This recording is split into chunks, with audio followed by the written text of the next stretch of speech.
राजकारण, समाजकारण, कृषी व उद्योग, मनोरंजन व क्रीडा।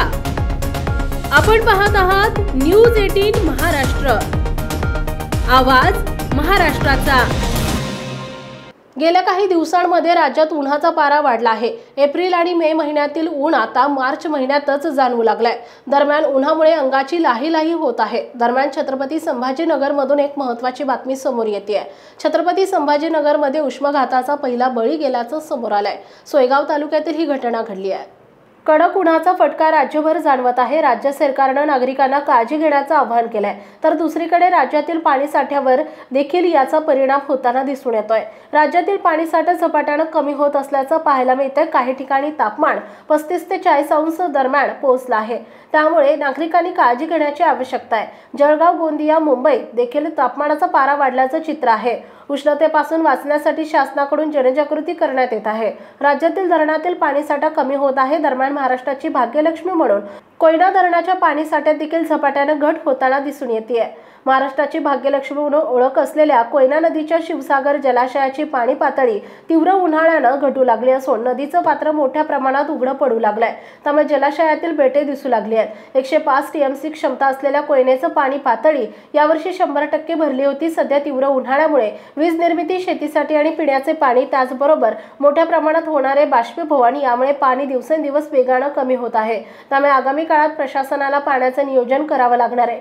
पाणी पातळी घटल्याने बामनोली, तापोळा भागातील मुख्य दळणवळणाचं साधन असलेल्या बोटी चालवणं अवघड बनत आहे। पात्र उघडे पडू लागल्याने उन्हाताणात पात्रातून लोकांना पायपीट करावी लागत आहे। विशेषतः सौशी आणि कोयना नदीच्या खोऱ्यातील तापोळ्याच्या वरील भागातील पाणी वेगाने कमी होऊन या भागातील लोकांना अनेक अडचणींचा सामना करावा लागतो। त्याचबरोबर या भागातील प्रमुख पर्यटन स्थळ असलेल्या वासोटा किल्ल्यावर जाण्यासाठीही नदीपात्रातील पायी चालण्याचं अंतर वाढत आहे।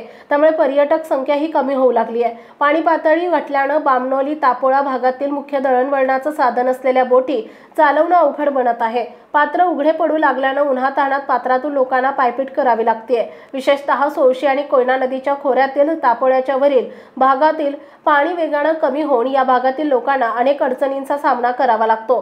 त्याचबरोबर या भागातील प्रमुख पर्यटन स्थळ म्हणून असलेल्या वासोटा किल्ल्यावर जाण्यासाठीही नदीपात्रातील पायी चालण्याचं अंतर वाढत आहे। त्यामुळे पर्यटक संख्या ही कमी होऊ लागली आहे। एकीकडे समान पाणी पुरवठा योजनेचं काम सुरू असलं तरी टँकरद्वारे पाणी पुरवठा त्याच प्रमाणात वाढत आहे। यावर्षी टँकरच्या सुमारे 4,04,000 इतक्या फेऱ्या झाल्यात।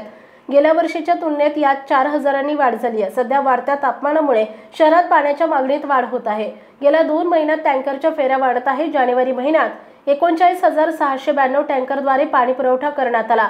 त्याचवेळी फेब्रुवारी महिन्यात 38,522 टँकरद्वारे पाणी पुरवठा करण्यात आला आहे। आपण पाहताय न्यूज 18 महाराष्ट्र, आवाज महाराष्ट्राचा।